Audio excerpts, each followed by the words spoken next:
सकाळचे 7 वाजले होते आणि मग मी रानात जायला निघाले.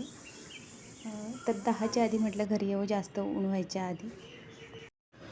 तर जाते वेळेस ना मध्येच हे विश्रामदेव म्हणून मंदिर आहे, तिथे दर्शन घेतलं आणि त्यानंतर आम्ही पुढे जायला निघालो. तर आंब्याची झाडं आहेत आमची इकडे, पण माणसांची ये-जा खूप कमी असते, त्याच्यामुळे अगदी घनदाट असं जंगल झालेलं आहे. पायवाट आहे छोटीशी आणि तिथून जावं लागतं. यावर्षी ना कोकणात खूप कमी आंबे आहेत आणि जे काही होते ते मध्यंतरी 8 दिवसापूर्वी पाऊस पडला आणि मग शेतकऱ्यांचं खूप नुकसान झालं त्या पावसामध्ये.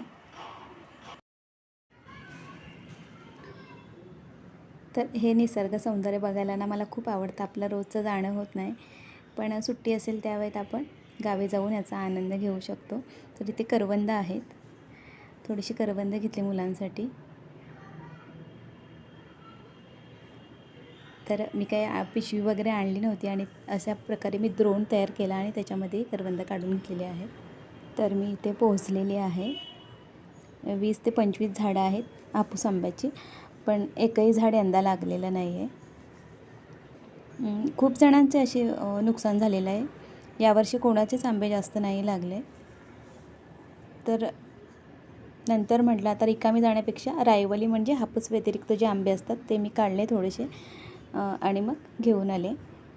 आता घरी आल्यानंतर आधी फणस कापला आणि गरे खायला घेतले. गरे खाताना सकाळचंच खायचं असतात ते जेवणाआधी. तर हे आपल्याला वर्षातून एकदाच मिळत असतं आणि म्हणून आम्ही दरवर्षी याचा आस्वाद अशा प्रकारे घेत असतो. तर मी पुण्यात दाखल होते काजू कट करते वेळी मी 2 भाग करायची, पण अख्खे घर हे अशा प्रकारे काढले जातात.